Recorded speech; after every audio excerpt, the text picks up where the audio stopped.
Кудайдын чакырыгы 17 октябрь.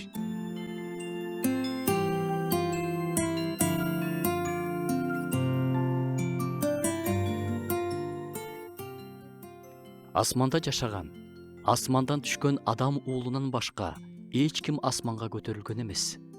Жакандын жакшы кабарынан сыйынуудан эч кандай пайда жок. Ушул мүнөттөн баштап мен эч качан оозумду ачып, Кудайга кайрылып сыйынбайм. Андан жардам сурабайм, деди бир дыйкан ишенүүчү досуна. Чынбы? Деди тиги досу.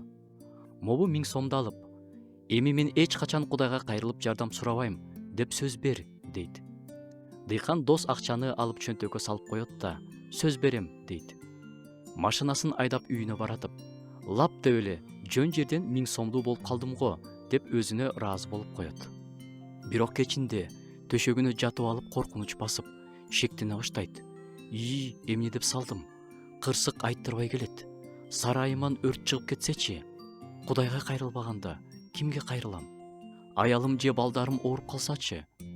Мен өзүм деле каарыйм да, өлгөндөн кийин тозокко түшсөмчү? Ар кандай ойлор басып, таң атканча уктабай чыкты.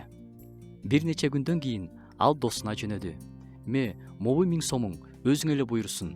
Мен сөздөрүмдү артка алам. Жакшы күндөрдөгө Кудайды эстебей эле жүрө бере алабыз. Башка мүшкүл, кыйынчылык келгенде Кудайга кайрылбай кантип жашайбыз?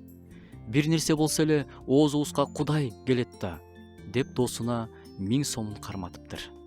Кудайдан үмүттөнбөй бир да адам жашай албайт.